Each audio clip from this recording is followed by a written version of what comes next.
Agora passamos ao quadro Perguntas e Respostas Bíblicas. A primeira pergunta de hoje é do ouvinte Edilson. Ele diz assim: pastor, esses dias eu conversei com um colega e esse colega me disse que Deus criou o diabo. Pastor, quem criou o diabo? Em primeiro lugar, quero dizer que Deus não criou o diabo. Nós lemos no livro de Tiago, capítulo 1, versículo 17, toda boa dádiva, todo dom perfeito vem do alto, descendo do Pai das luzes, em quem não há mudança nem sombra de variação. Então Deus criou um ser angelical com o título de Lúcifer, que significa portador de luz. Era o nome desse ser angelical que se revoltou contra Deus e manifestou a cobiça de ocupar o lugar de Deus. Isso nós lemos no livro do profeta Ezequiel, capítulo 28, versículos 14 a 18. Tu eras o querubim ungido para cobrir, e te estabeleci.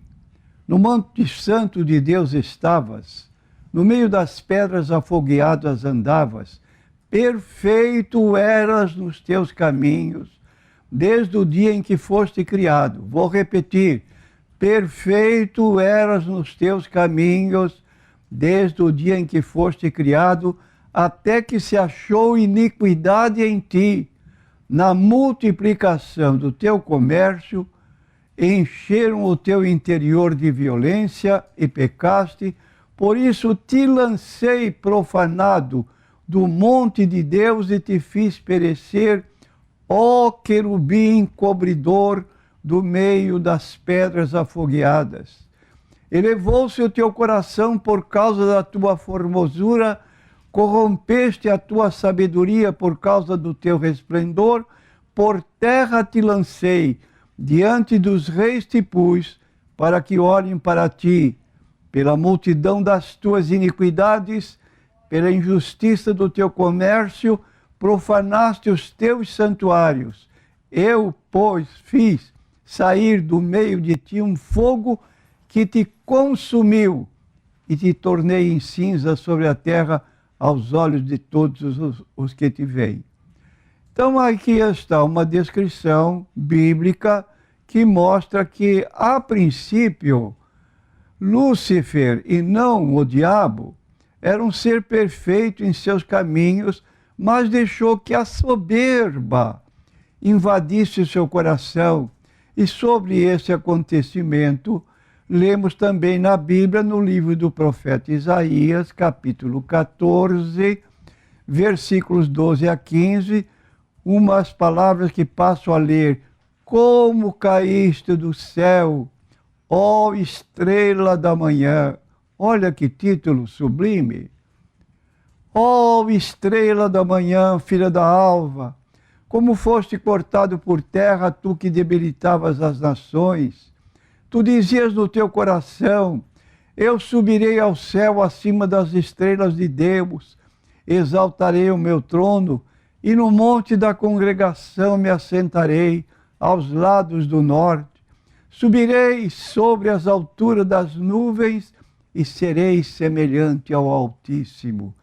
Olha a pretensão deste ser angelical, que era o chefe dos anjos, ele agora está exacerbando a sua posição e a pretensão dele, serei semelhante ao Altíssimo. E como resultado, contudo serás levado ao inferno, ao mais profundo do abismo. É a habitação final de Satanás, de acordo com Apocalipse, capítulo 20, versículo 10. E o diabo que os enganava foi lançado no lago de fogo, onde estão a besta e o falso profeta, e de dia e de noite serão atormentados para todo sempre, sem mais fim. O lugar que foi preparado Para ele era muito sublime.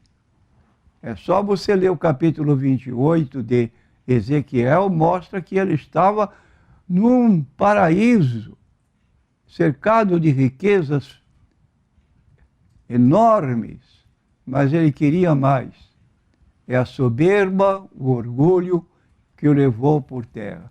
E nós temos então, para concluir esta pergunta, no capítulo 8 e versículos 44 em diante do Evangelho segundo João, nós temos as palavras de Jesus dirigidas aos judeus que o ouviam, que ao contrário do que eles pensavam, nós somos filhos de Deus.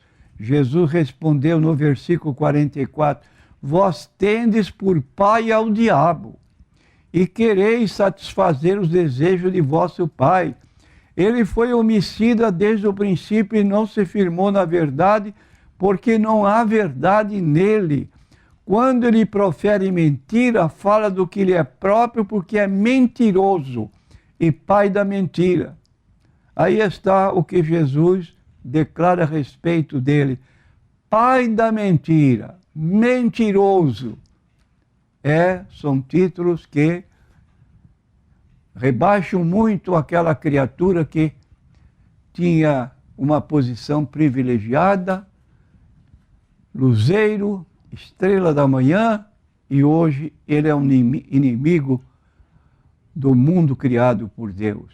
O diabo, vosso adversário, anda como um leão rugidor buscando a quem possa tragar. E a Bíblia então diz, não deis lugar ao diabo. A próxima pergunta, pastor, é da ouvinte Maria, da cidade do Guarujá. É com relação aos nomes, pastor. Ela cita aqui o nome Givaldo e depois cita o nome Antônio. Uma pessoa chamada Antônio se ofendeu, ficou triste por causa do Santo Antônio casamenteiro. O que o senhor tem a dizer a respeito, pastor, dos nomes? Eu quero dizer que, geralmente, nos dias atuais, se põe nome mais pela beleza do próprio nome do que pelo significado do nome. Então, quase se desconhece totalmente o que o nome realmente representa. E esse nome, para nós, Givaldo, é um nome pouco conhecido.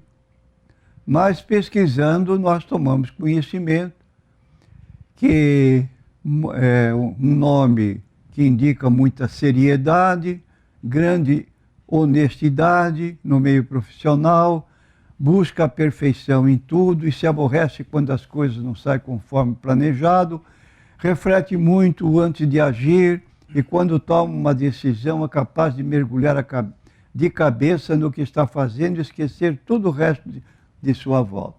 Essa é a característica deste nome chamado Givaldo.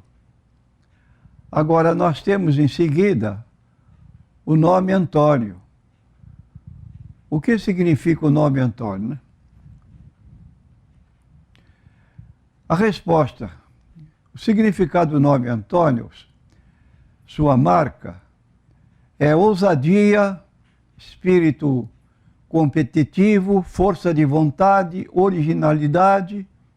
Agora, quanto ao título Santo Antônio, já casamenteiro, já é um título dado por ele ser conhecido como patrono das moças solteiras que procuram, exatamente nos dias de festas juninas, prestar culto a ele para ter um bom casamento. Então essa crença não passa de superstição, mas é o que o Brasil apresenta notadamente.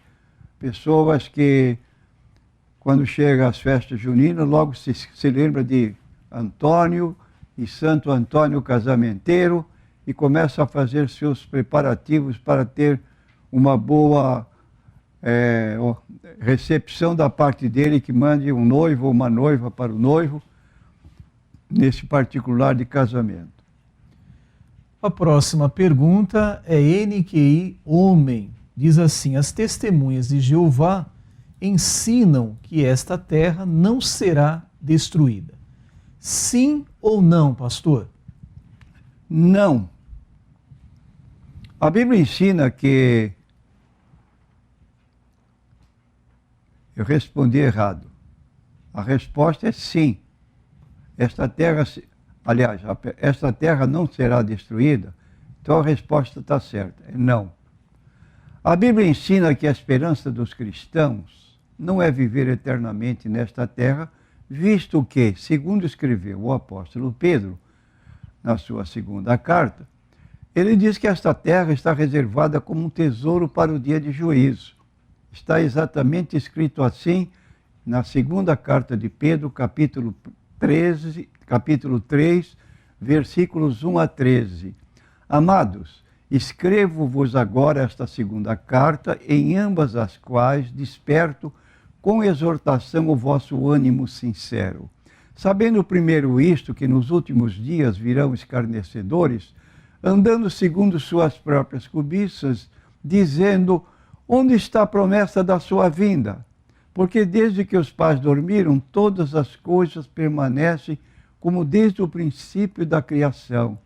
Eles voluntariamente ignoram isto, que pela palavra de Deus, já desde a antiguidade existiram os céus e a terra, que foi tirada da água e no meio da água subsiste, pelas quais coisas pereceu o mundo de então, coberto com as águas do dilúvio.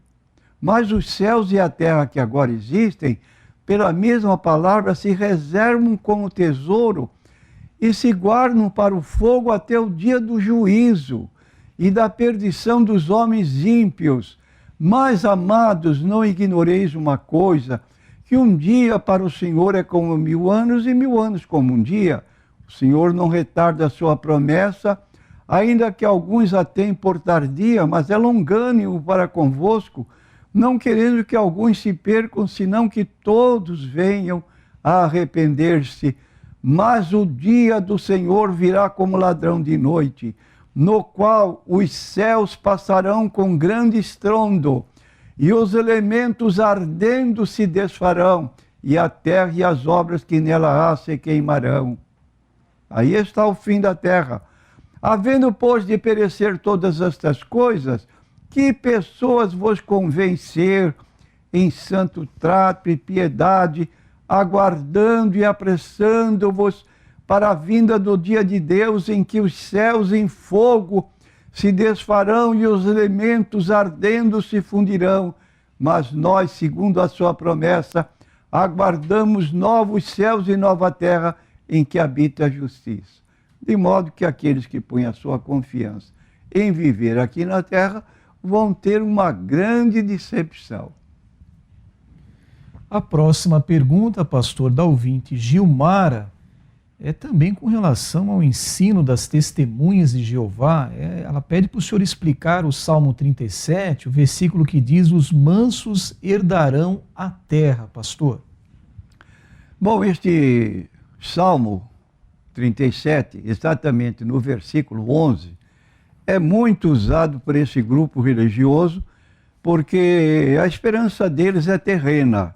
Nós estamos, de acordo com Hebreus capítulo 3, versículo 1, santos irmãos, participantes da vocação celestial. Os que viveram no antigo concerto, sob a lei de Moisés, lei de Deus, eles tinham uma esperança terrena, tanto é que estavam caminhando para uma terra chamada Canaã, onde iam tirar os verdadeiros donos da terra para viverem no lugar. Uma terra que, segundo Deus, manava leite e mel, para indicar a fertilidade e a beleza dessa terra. Era a esperança que eles tinham. Agora, então, no Salmo 37, versículo 11, o escritor bíblico faz referência a essa perspectiva que tinham os judeus na sua caminhada para Canaã. Diz aqui no versículo 11, mas os mansos herdarão a terra e se deleitarão na abundância de paz. Se você é um leitor observador na Bíblia Sagrada, vai notar que no Sermão do Monte, no capítulo 5 de Mateus, Jesus, dirigindo-se aos seus apóstolos, ele fez referência aos bem-aventurados, mansos, que iriam herdar a terra. Vou ler o que está em Mateus capítulo 5, versículo 1 e versículo 5. É paralelo com o Salmo 37, versículo 11. O que nós vamos notar aqui? E Jesus, vendo a multidão, subiu a um monte e, assentando-se, aproximaram-se dele os seus discípulos. E agora, no versículo 5, Jesus, dentre as bem-aventuranças, no versículo 5 ele declarou o seguinte: bem-aventurados os mansos, porque eles herdarão a terra. Então, o texto citado por Jesus está repetindo o que está no Salmo 37, versículo 11, onde se lê que os mansos herdarão a terra. Só que no capítulo 5 de Mateus, Jesus está se dirigindo aos discípulos. E eu quero fazer uma pergunta aqui para os que eventualmente testemunhas de Jeová nos ouvem. Os discípulos têm promessa terrena ou celestial?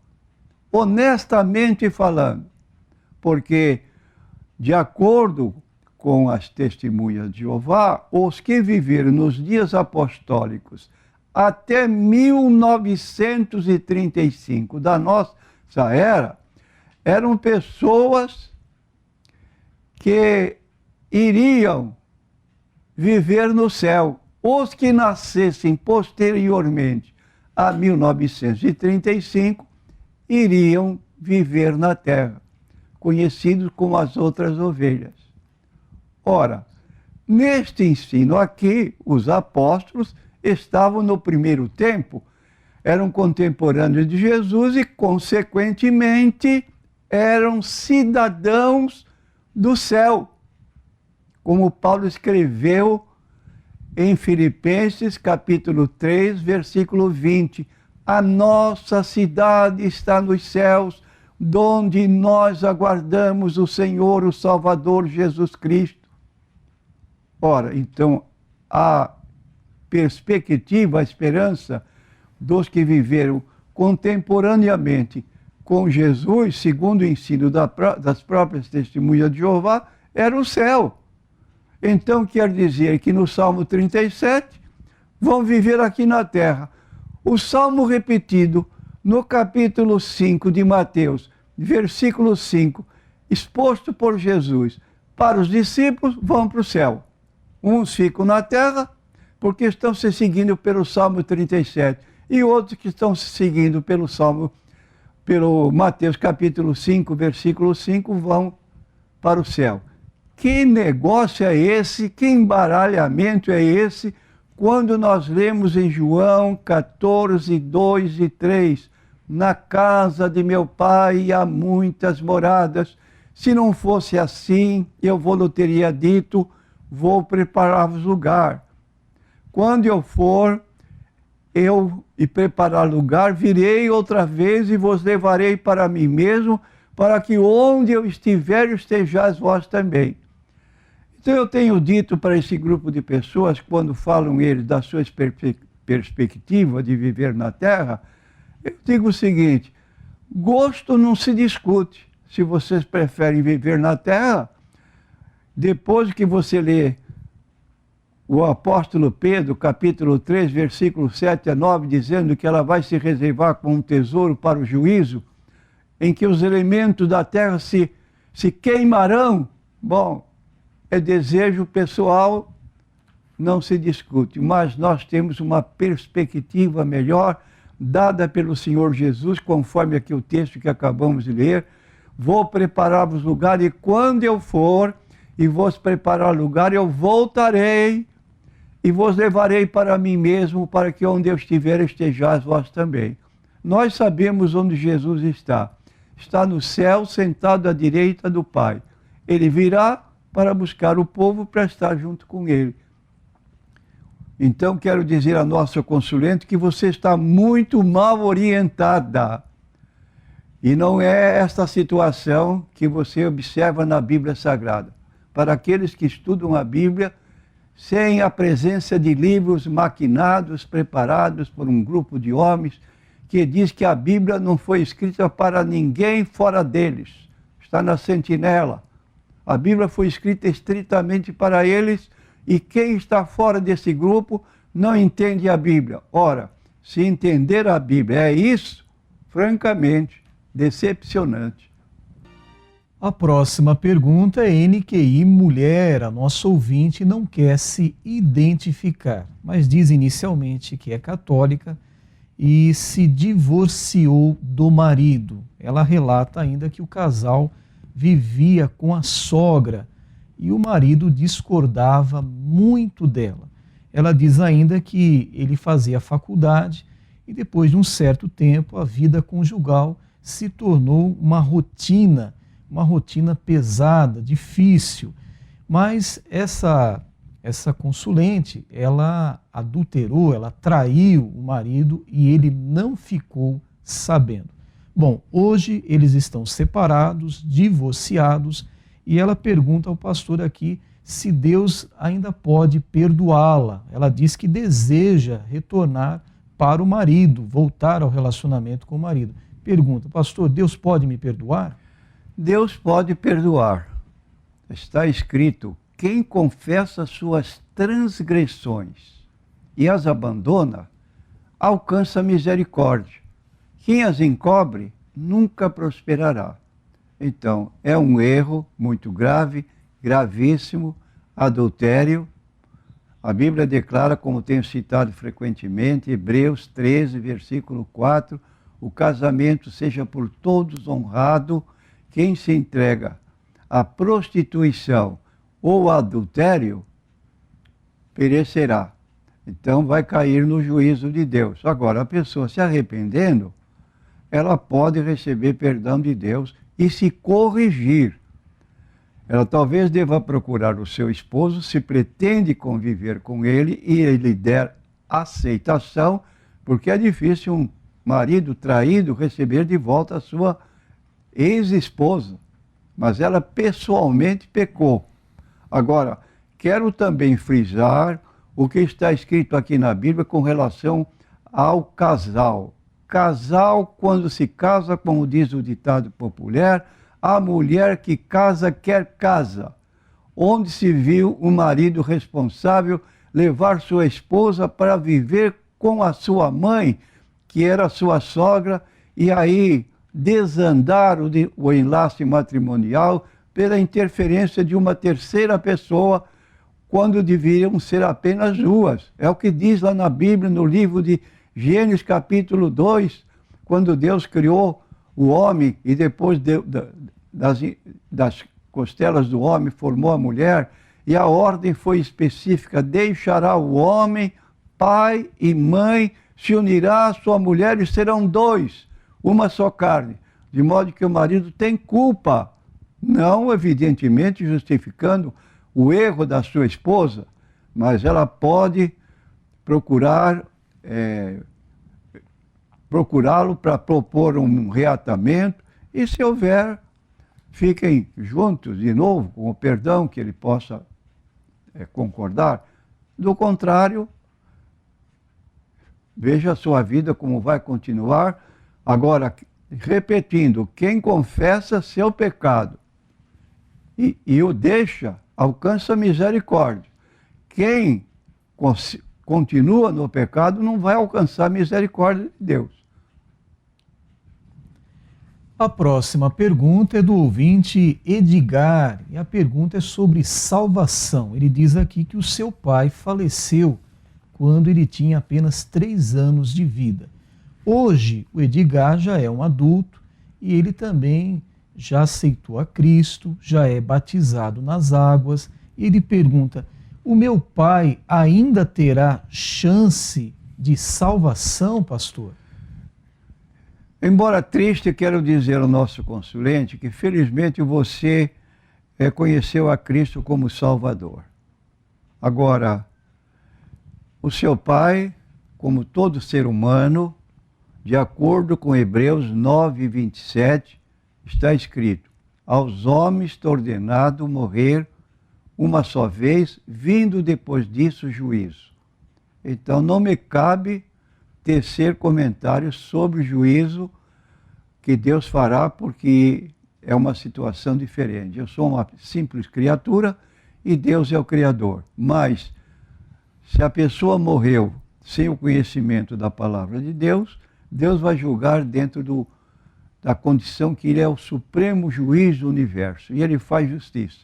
De modo que a posição do Pai é, para mim, desconhecida, e o texto bíblico que apontamos é Hebreus 9, 27. Quanto à sua posição de estar agora sendo crente no Senhor Jesus, conserve a sua vida cristã, procure ajudar outros a serem cristãos, e você vai ser uma pessoa feliz ao lado de Deus. Agora a pergunta é da ouvinte Cida.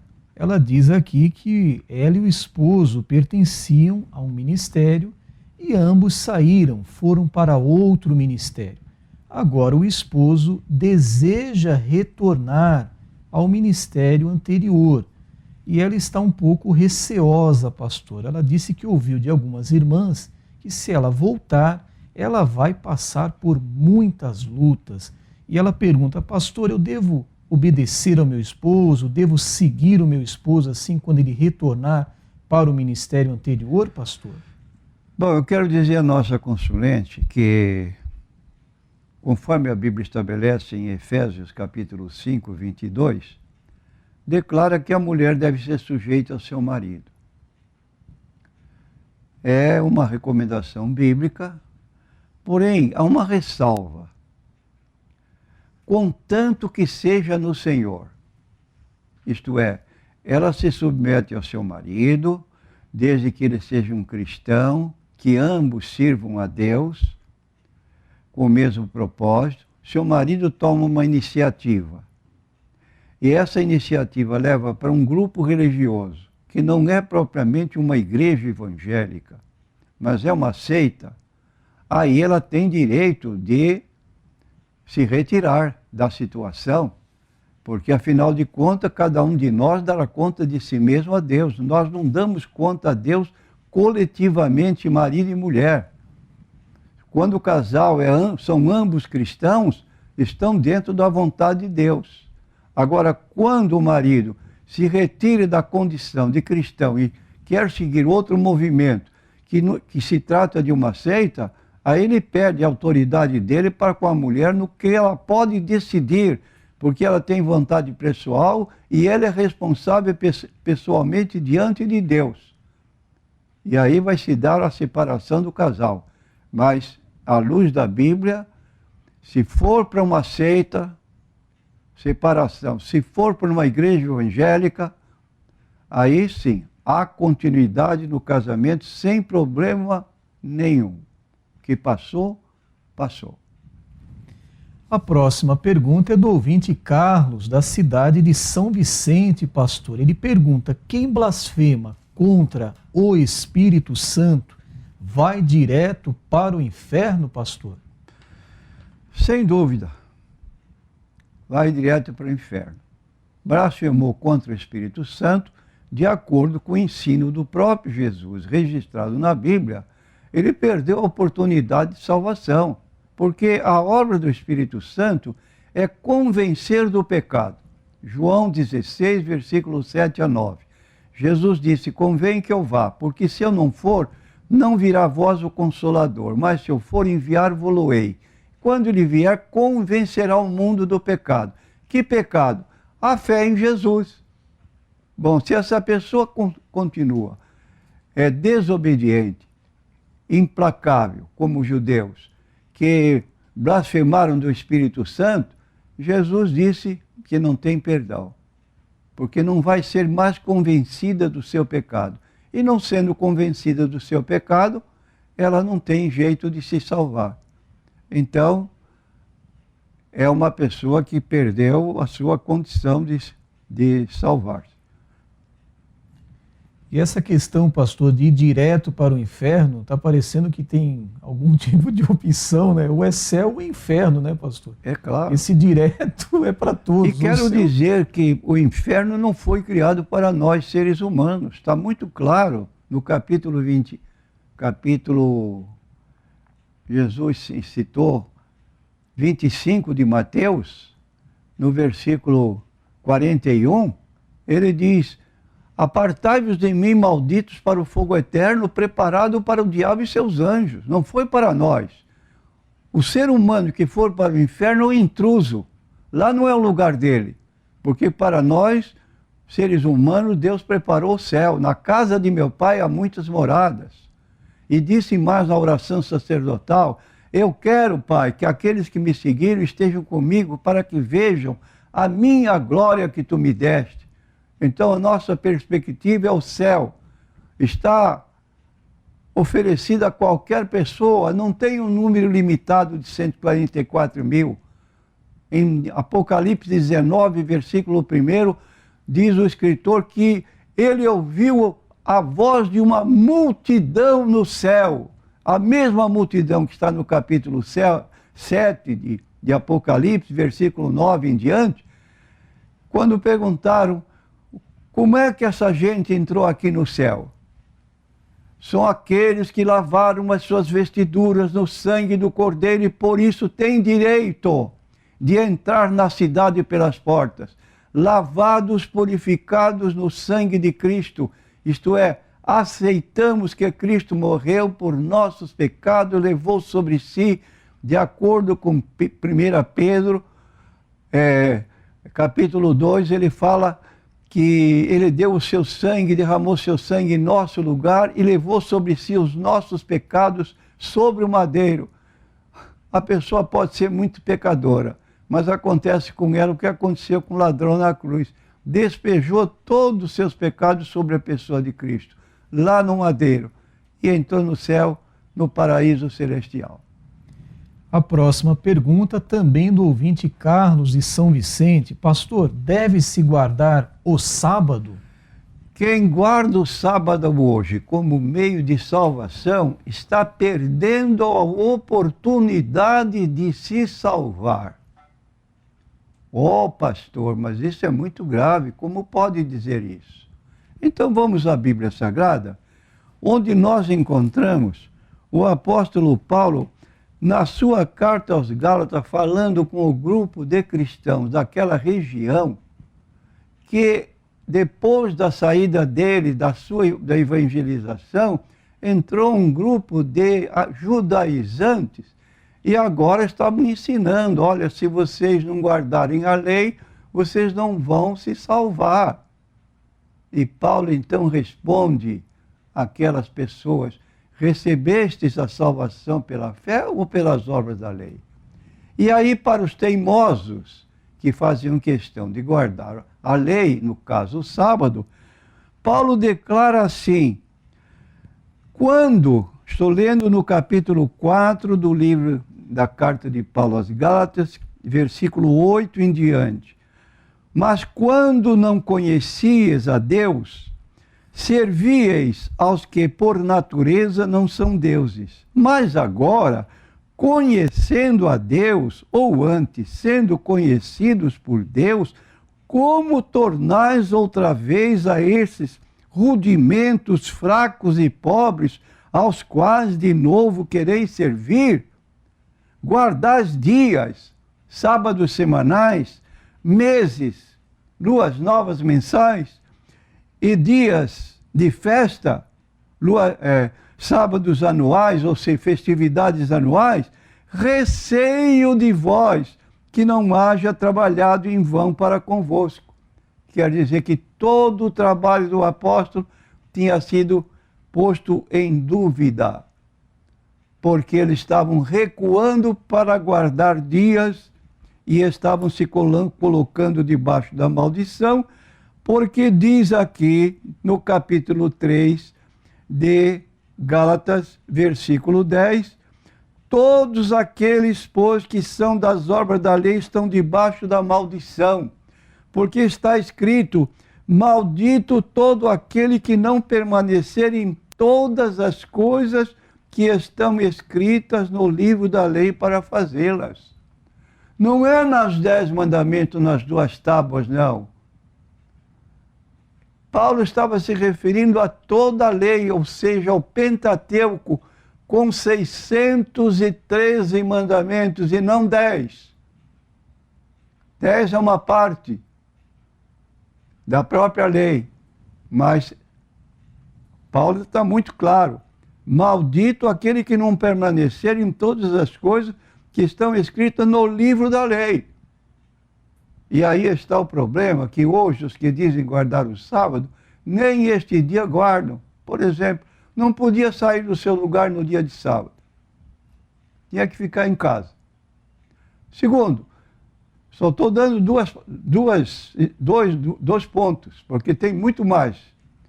Segundo, 35:3 do livro de Êxodo. Ninguém acenderá fogo na sua morada no dia de sábado. Eu quero saber a casa de um guardador do sábado que esteja realmente com o seu fogão apagado no dia de sábado, que não esquente café de manhã, ou se não toma café, outro alimento. Onde se encontra isso? Então, meu consulente Carlos, não se meta em lugares que você não vai encontrar saída.